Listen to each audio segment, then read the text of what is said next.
insane is it to spend $340 on mini collector booster packs of Universes Beyond Assassin's Creed? Can we find any historical characters, serialized cards? Can I actually pronounce any of the names in this set? Let's crack open a box and find out. All right, here we go. It is Assassin's Creed time, and this is going to be very interesting. So this is my first time ever opening Beyond boosters. Very curious what these packs feel like. I know I skipped Aftermath after seeing the leak video and how redundant those packs were. I was like, I'm just not going to do that. So this is not quite as bad, right, as Aftermath. There's slightly more cards in the pack. I think collector boosters are actually 12 cards. Actually, let's just crack one of these open. I'm actually curious of what the breakdown is, because these are not the same as normal collector boosters. So this is, of course, Universes Beyond Assassin's Creed. The biggest win, let's almost start here. The biggest win, serialized cards of historic characters. So we start with, okay, so there's the tokens. Oh, that's, okay, we're doing it backwards. So that's a token slot. So it looks like 1 uncommon in foil, 2 uncommons in foil, 3 uncommons in foil. The only uncommons that matter in this set are Templar Knights, I think. There's a couple other that are like around $3, but Templar Knight's the one that's actually valuable. So this is a showcase in, oh god, Arnodoran? These names I will mispronounce. This is a foil showcase uncommon. Okay, then we get a land. Oh my goodness, all right, Sword of Feast and Famine. I mean, that is, I think, the most valuable card in the set. If not, it's very close to the most valuable card in the set. I don't even think, is that a sword? That doesn't, it looks like a sickle to me. I don't know, isn't that a sickle? I guess I don't know my my hand weaponry that well, but I feel like that's a sickle. The curvedness of it. Can a sword be curved? I don't know. I thought swords were not like that. Ooh, Cadixius, Staff of Hermes. I think this card's actually kind of busted. Desynchronized. I think this card's actually pretty bad. And Jackdaw. Okay, so, I mean, we got 1, 2, 3, 4. So we got 5 rares in that pack. 5 rares, a token, and 1, 2, 3. So it looks like the packs. 1 token, 1, 2, 3, 4, 5 uncommons, including a showcase, and I don't even know, is this a showcase or just, there's so many treatments these days, but 5 uncommons, and then we got a total of 5 rares. I don't know if you're guaranteed to always get 5 rares, but either way, I mean, we got a Sword of Feast and Famine, which that's a hit. That's like literally, outside of like a serialized card, which we got to get, you know, serialized Socrates or something for the philosophy. But outside of that, Sword of Feast and Famine is about as good as it goes. So here we go, pack number 2.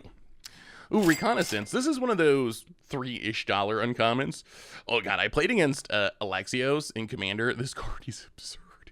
It's Slicer, but arguably better Slicer. There's upsides and downsides, but it's like Slicer that's a little more expensive, but it always have Trample. It is a brutal card to play against. Random Vehicle, Lydia Fry, Loyal Inventor. Ooh, wait, we didn't, oh, wait. Huh, there was no basic in that last pack. I don't know what slot that is. All right, we have Javi, the All-Fathered. Black Market Connections. I mean, that's another hit. Extended Black Market Connections. I do love this card. I played it in way too many Commander decks, and it's still like 20 bucks. Ooh, okay. Aya. Showcase treatment. And Aveline of Grand Prix. Like the car race. Ooh, the Assassin token actually looks kind of cool. That actually does look pretty sweet. All right, I'm very curious to see. These booster boxes seem so expensive to me at 340 bucks. That's just so much money. Very curious to see if they're actually worth it. Are they actually worth opening a mysterious creature? What do we get here? Shade Comric. I think this card's actually pretty good. I think this is one of the better potential modern cards in the set. It's not a card you're going to play in every deck, but getting rid of Hexproof, Indestructible, Ward on all of your opponent's permanents, Protection, actually has some value in the right matchup. Palazzo Archers, Propaganda, another one of the decent uncommons. Roshan, Hemlock Vial. All right, so there's other uncommons. Island. Wait, why was that? Ooh, Cover of Darkness. Well, I mean, maybe there's just like a $20 reprint in every pack. But I guess that makes it more worth it, right? Like, even if you don't have anything good that's actually Assassin's Creed, if you just always hit a Sword of Feast and Famine or a Cover of Darkness, I guess you're doing fine. The Hammer. Majinier? Staff of Eden's Vault. And ooh, oh, this is actually a big hit. Out of the Assassin's Creed card, non-reprints, Ezio is the #1 card, and I think this is the most chased version. At least it's one of the good versions. It's foil. It's not the normal printing. I think this is like a $50 card. I'll check the prices at then, but I'm pretty sure that is another hit. So maybe we're doing okay in this mini booster box. I was thinking it was going to be a bloodbath, and we were going to get absolutely hammered value-wise, but maybe it's a lot better than I was thinking. Become Anonymous, Shay Cormac again, Smoke Bomb. I don't know if this card is good, but you get to say Smoke Bomb. Who doesn't want to say, oh, wow, another one. Ezio. Okay, actually, this might be a better version, I think, now I'm looking at both of them. That's another hit, though. I think this box is actually kind of a banger. Hakatan. Not an especially valuable card. Royal Assassin. I don't know why. I mean, I guess it has Assassin in the name. It's been like 25 years since this was an iconic card. I have not seen Royal Assassin in so incredibly long, but I guess it fits the theme of Assassin. Wow, another black market connections. I think Wizards just like juice this with reprints. I think that's what it came down to. I think they just like juice this set with reprints. Maybe to the point where it's actually worth opening. And I will say, so far, we've seen some redundancy, right? But so far, this is not Smoke Bomb. So far, this is Terminate. This has not felt Aftermath level of redundancy. It's not like we're just opening, a ton of copies of the same card in each pack. Bazim, this is another card that I've heard people mention for Modern. There's really not much in this set that I think has Modern potential. If you really squint hard enough, maybe there's like a world where you can use this to like play this and play a Mishra's Bauble, draw a card, make it unblockable, get in a hit, and grow it. Sounds like a lot of work, and it starts as a 2/2, but another Caduceus, Sigard, and ooh, Sean and Rebecca Agents. They're playing some Magic Arena. Look at them go. Do you think they're playing best of one? That's a real question. Best of one or best of three? Are Sean and Rebecca best of one players, best of three players? Could be Brawl, I guess, doing a draft. They're just sitting on their computer. I mean, there's nothing else you can possibly do on your computer except play Magic Arena. What other things are there in the world? Okay, get through these uncommon. We have not got a single Templar Knight yet. This stuff down the corner keeps catching my eye. It does kind of pop. I don't even know what that is on the style, but like the white stuff down there. Lydia Fry. Forest. Looking pretty good in foil. Ivor. Excalibur. This is like... this is like the Lady in the Lake, right? Like Monty Python. No system of government. I didn't vote. Yeah. Okay, actually, maybe there's some redundancy here. I think this is Caduceus #3 we've gotten in this box. Conspiracy. It is a reprint, not one of the good reprints. Not a Cover of Darkness. These boxes do go by pretty fast, don't they? Like, the smaller packs, you do notice them a little bit as you're opening. Just like, I feel like we're cruising through this box. Fall Civilization, blah, blah, blah, Tax Collector. This is one of the other cards that I think, not guaranteed to see play in Modern, but I think there is some % chance that Tax Collector could see play with like Thalia and Ephemerates as a way to just like keep taxing your opponent if you can blink it. Adwal, Alexios, again, busted in Commander, Schwamp, Excalibur, again, Temporal Trespass. That's one of the good reprints. Not quite as good as the swords, but close. And, I got excited for a minute. We have our first historical character. It is Socrates. Unfortunately, no serialization.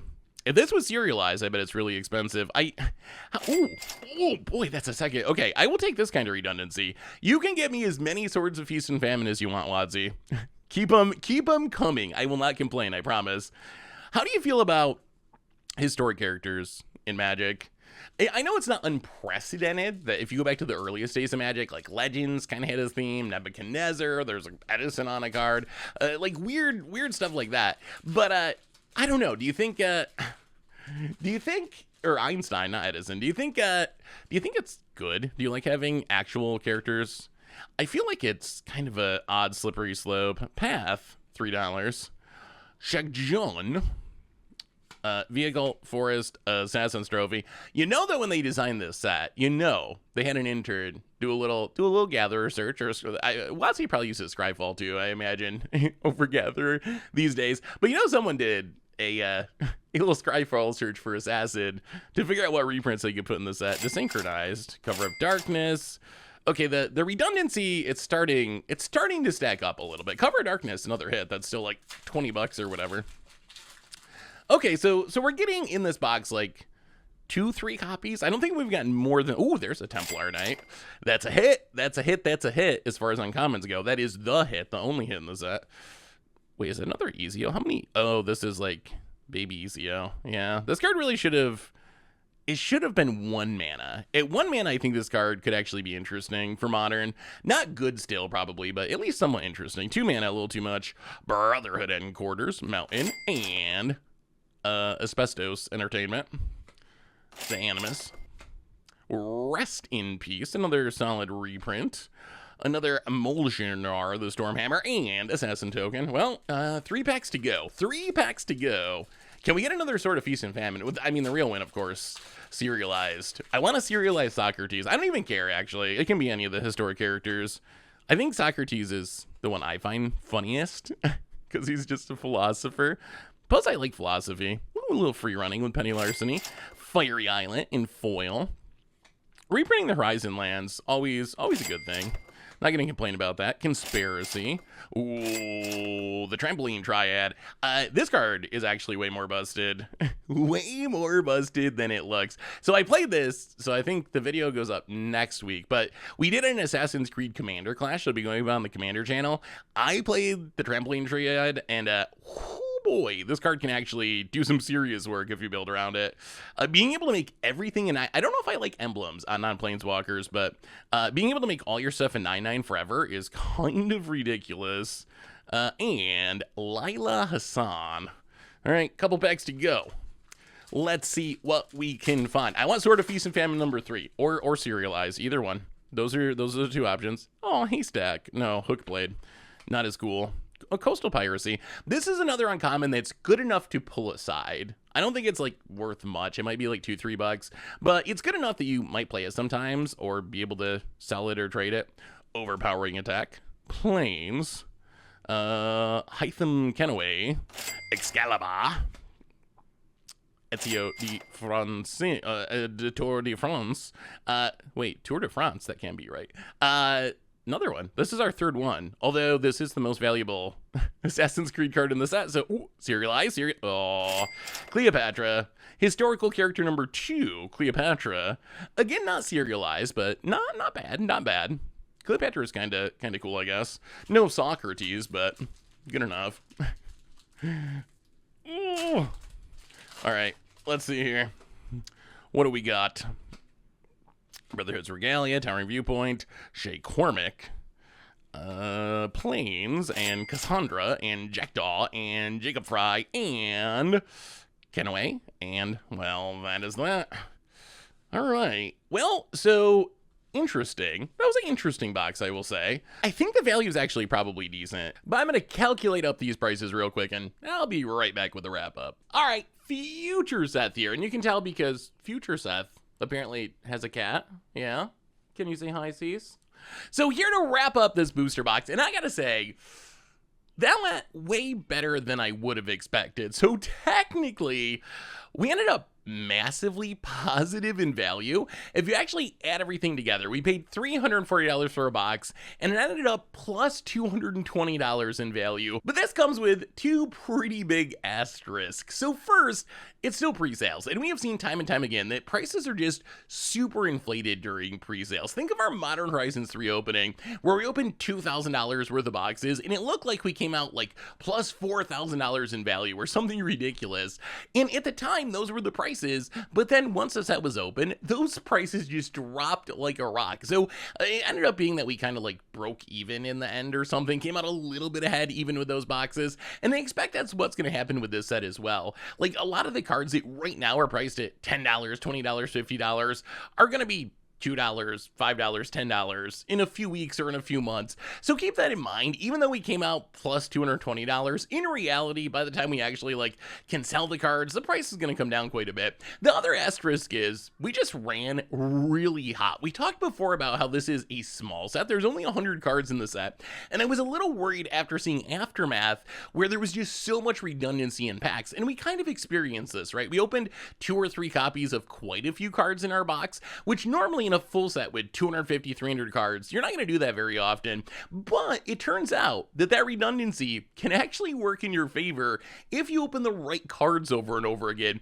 So we opened 2 copies of Sword of Feast and Famine, the most expensive card in the entire set. So that was already running really hot. And then we opened 3 copies of Ezio, which is the most expensive non-reprint card in the set. So those could have been 3 copies of a $3 mythic instead of a $50 mythic. And the box price would have looked a lot differently. So I think we actually just kind of high rolled on this box, and the redundancy worked in our favor, where we opened just multiple copies of the most expensive cards in the set, often in the best non-serialized treatment in the set. So I don't know if overall this makes me think, yeah, Assassin's Creed boxes are super profitable. I'm still kind of skeptical that they're super profitable. I think we just ran really good in its pre-sale prices, but I will say it went way better than I thought, because I was thinking we get totally wrecked on this, and it actually worked out pretty fine. So anyway, that's our Assassin's Creed opening. Oh yeah, a couple of quick reminders on the way out the door. First off, if you need any of the cards we opened today, you can snag them from our sponsor Card Kingdom over at cardkingdom.com/mtggoldfish.